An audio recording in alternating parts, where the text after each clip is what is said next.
चलिए आगे बढ़ते हैं, झारखंड का रुख करते हैं। वहां भी चुनावी गहमा गहमी है। दरअसल घाटशिला में उपचुनाव होना है और उपचुनाव को लेकर तैयारी सियासी खेमे में जोर शोर से चल रही है। घाटशिला में न तो जयराम फैक्टर काम करेगा, न श्रीराम फैक्टर करेगा काम, ये कहना है जेएमएम नेता का। यहाँ सिर्फ हेमंत फैक्टर काम करेगा, दूसरा कोई भी रेस में नहीं है। बीजेपी ने ये चुनाव लड़ने का फैसला किया है, लेकिन हेमंत सरकार की नाकामी के मुद्दे पर बीजेपी चुनाव लड़ रही है।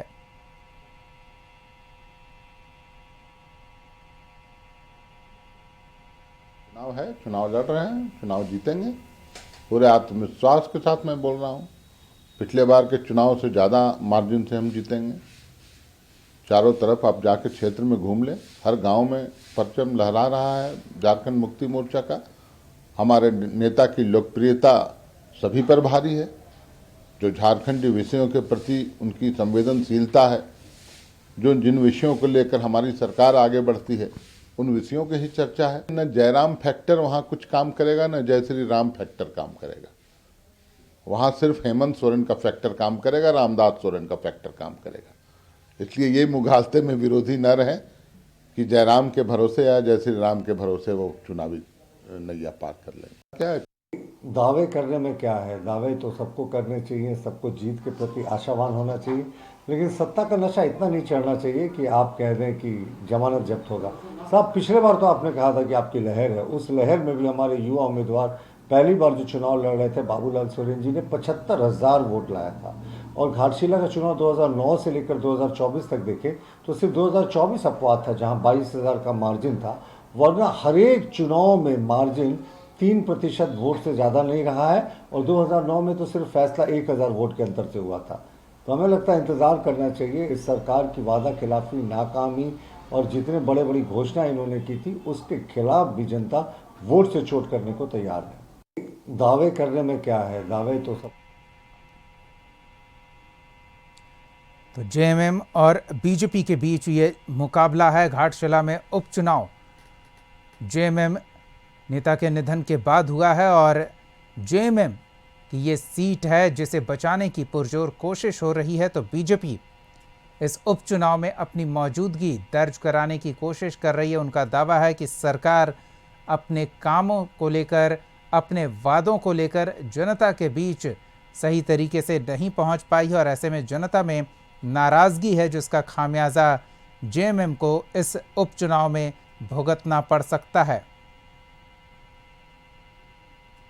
और बीजेपी को इस बात का भरोसा है कि वो उपचुनाव में इस सीट को जेएमएम से छीन सकती है।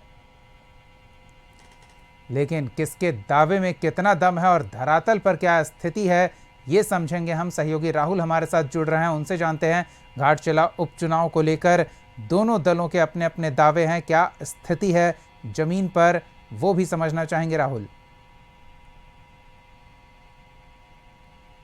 जी बिल्कुल, देखिए दोनों तरफ से दावे किए जा रहे हैं जीत के। अगर बीजेपी की बात करें तो बीजेपी बाबूलाल सोरेन को जिता रही है और कह रही है कि इस बार का जो चुनाव है वो सरकार के खिलाफ है। सरकार के खिलाफ इसलिए है क्योंकि बीते 6 सालों में राज्य में वो विकास काम नहीं हुए हैं जो विकास होने चाहिए। हालांकि सरकार 1 साल का कार्यकाल धीरे धीरे पूरा करने जा रही है और ये बीते 1 सालों में जिस तरीके से आपराधिक घटनाएं राज्य में बढ़ी हैं, अपराधियों के मनोबल बढ़े हैं और विकास के कार्य जिस तरीके से ठप है, मैया सम्मान को लेकर जिस तरीके से वाहवाही इंडिया गठबंधन सरकार लूट रही थी, उसमें भी लेट लतीफ़े की बात आ रही है। और इन्हीं सभी विषयों को मुद्दा बनाकर बीजेपी उपचुनाव में मैदान में दिखाई दे रही है। हालांकि अब इसका कितना लाभ मिलेगा एक तो वक्त तय करेगा, लेकिन जिस तरीके से दिवंगत मंत्री रामदास सोरेन के बेटे चुनावी मैदान में हैं और जेएमएम ने भी एक बड़ा दांव खेला है सोमेश सोरेन को चुनावी मैदान में उतार के, क्योंकि इससे पहले जितने भी जेएमएम ने चुनाव लड़े हैं, उपचुनाव लड़े हैं, उन सभी उपचुनावों में पहले मंत्री बनाया गया, उसके बाद उपचुनाव में उन्हें प्रत्याशी के रूप में उतारा गया। लेकिन इस बार हेमंत सोरेन का प्रयोग अलग तरीके का है। सोमेश सोरेन को बिना मंत्री बनाए है चुनावी मैदान में उतारे। अब देखना ये होगा कि कितना लाभ मिलता है घाटशिला में, क्योंकि घाटशिला में दोनों तरफ दिग्गज चुनाव लड़ रहे हैं। एक तरफ दिवंगत मंत्री रामदास सोरेन के पुत्र लड़ रहे हैं तो दूसरी तरफ जेएमएम के पूर्व कद्दावर नेता और राज्य के मुख्यमंत्री रह चुके बीजेपी नेता चंपई सोरेन के जो पुत्र हैं बाबूलाल सोरेन, वो चुनाव लड़ रहे हैं। अब ऐसे में देखना होगा कि दोनों लोगों के लिए साख की बात है। हालांकि दिवंगत रामदास सोरेन जो मंत्री थे शुरू से ही जेएमएम में ही रहे और उनका एक जेएमएम बड़ा कद ओहदा था। अब वो नहीं रहे तो ऐसे में उनकी जो जमीन है, राजनीतिक जमीन, उनका पुत्र बचा पाएंगे, उनके बेटे सोमेश सोरेन बचा पाएंगे कि नहीं बचा पाएंगे, ये भी एक बड़ा सवाल है जेएमएम के लिए और सोमेश सोरेन खुद के लिए। अगर हम बात करें पूर्व मंत्री चंपई सोरेन के, तो उनका अभी चंपई सोरेन खुद विधायक हैं। हालांकि उनकी पारंपरिक सीट रही है जहां से वो जीतते आ रहे हैं और घाटशिला से उनके पुत्र बाबूलाल सोरेन चुनाव लड़ रहे हैं। हालांकि 2019 में लगभग 20,000 से अधिक वोटों से उन्हें रामदास सोरेन ने शिकस्त दी थी।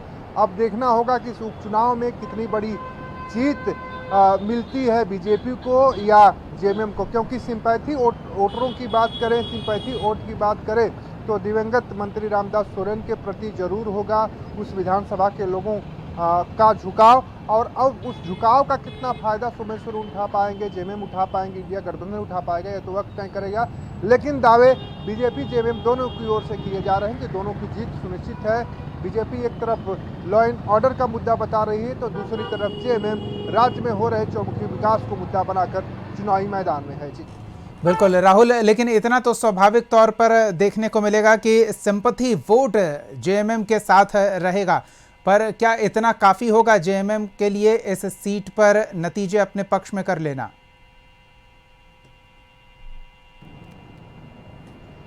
देखिए, अगर रामदास सोरेन की बात करें तो लगातार वो विधानसभा के चुनाव जीत रहे थे। 2014 के चुनाव में ही सिर्फ उन्होंने हार मिली थी और बीजेपी के कैंडिडेट ने वहां से जीत दर्ज कराई थी। तो कह सकते हैं कि जिस तरीके से 2019 के इलेक्शन में उन्होंने जीत दर्ज कराई और 2019 के ही 5 साल के सरकार के कार्यकाल में उन्हें सरकार के अंत समय में मंत्री बनाया गया। जब पूर्व मुख्यमंत्री चंपई सोरेन जेएमएम छोड़ के बीजेपी में शामिल हो गए, उसके बाद रामदास सोरेन को मंत्री बनाकर उस जो कोल्हान एरिया है, उस कोल्हान एरिया के आदिवासी समाज को साधने की कोशिश जेएमएम की ओर से की गई। हालांकि उसके बाद जब 2024 के चुनाव जेएमएम ने फिर जीता, इंडिया गठबंधन ने फिर जीता, उसके बाद फिर से एक बार जेएमएम ने कोल्हान क्षेत्र को साधने के लिए रामदास सोरेन को दोबारा मंत्री का जिम्मा सौंपा। जहां तक सिंपैथी वोटरों की बात कहें आप और जेएमएम के कैडर वोटों की बात की जाए तो कहीं न कहीं सेंधमारी बीजेपी ने भी पूर्व मुख्यमंत्री चंपई सोरेन को बीजेपी में लाकर की है, लेकिन वो उतना काफ़ी नहीं है जितना काफ़ी होना चाहिए। अब देखना ये होगा कि बीजेपी जिस आइडियोलॉजी के साथ चुनाव लड़ रही है घाटशिला, वो आइडियोलॉजी काम करती है कि नहीं करती है, क्योंकि पिछले 1 सालों में बाबूलाल सोरेन भी घाटशिला में लगातार बने हुए थे चुनाव हारने के बाद भी, तो उसका भी उन्हें लाभ मिलता है कि नहीं मिलता है तो वक्त तय करेगा। लेकिन हमें जरूर कह सकते हैं कि इस बार का जो घाटशिला उपचुनाव है काफ़ी मजेदार है, क्योंकि इस चुनाव में किसी तरह का कोई चुनावी वादे नहीं है, सिर्फ और सिर्फ धरातल पे जो नेता रहे हैं उनको ही वोट मिलने वाले हैं। अब देखना ये होगा कि सोमेश सोरेन के साथ सिंपैथी वोट है, बीजेपी के साथ बीजेपी के कैडर वोट है, पूर्व मुख्यमंत्री चंपई सोरेन का प्रभाव है और इसके साथ ही साथ सोमेश सोरेन के साथ भी जेएमएम कैडर वोट और सिंपैथी वोट है। इन दोनों में कौन किसका पल्ला भारी होगा ये तो वक्त तय करेगा। लेकिन अभी तक की जो राजनीतिक परिस्थिति देखने से अंदाजा लगाया जा सकता है कि दोनों दल जीत के दावे कर रहे हैं, लेकिन ये जीत के दावे कितने सही होंगे, कितने सटीक होंगे, किसको जीत मिलेगी, ये तो मतदाताओं के मूड पर निर्भर करता है। और 11 तारीख को जब वोटिंग होगी और 14 को जब मतगणना होगी उसके बाद ही साफ हो पाएगा। लेकिन हम कह सकते हैं कि इस बार का जो चुनाव है, एक तरफ दिवंगत मंत्री रामदास सोरेन के परिवार सिंपैथी के साथ चुनाव लड़ रहा है, तो दूसरी तरफ पूर्व मुख्यमंत्री चंपई सोरेन के बेटे बाबूलाल सोरेन। बिल्कुल राहुल, एक चीज और समझना चाहेंगे, क्या ये चंपई सोरेन का टेस्ट है, ऐसा देखा जा सकता है? क्योंकि चंपई सोरेन जेएमएम छोड़कर बीजेपी में आए, चुनाव में कुछ खास करिश्मा नहीं दिखा पाए, अब अपने बेटे को नहीं जिता पाए, अब एक बार फिर से अवसर मिला है, तो इस अवसर को उनके लिए एक टेस्ट के तौर पर देखा जाए। हाँ जी बिल्कुल, अगर आप देखेंगे, अगर 76,000 के आसपास वोट मिले थे 2024 की विधानसभा में और 96,000 के आसपास 96,800 के करीब वोट रामदास सोरेन को मिले, तो अंतर देखिए आप, अंतर देखेंगे तो बड़ा अंतर के साथ रामदास सोरेन ने जीत हासिल की थी।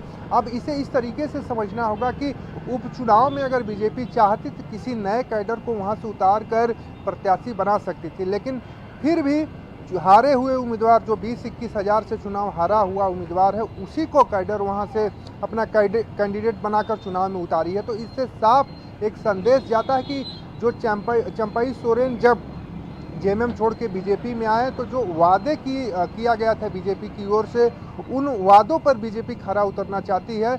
और उसके साथ ही ये भी बात एक निकल कर सामने आ रही है कि बीजेपी अब नहीं चाहती थी कि उपचुनाव में किसी नए चेहरों को लाया जाए और वहां से अगर बीजेपी चुनाव फिर हार जाती है तो उसकी थू-थू होगी।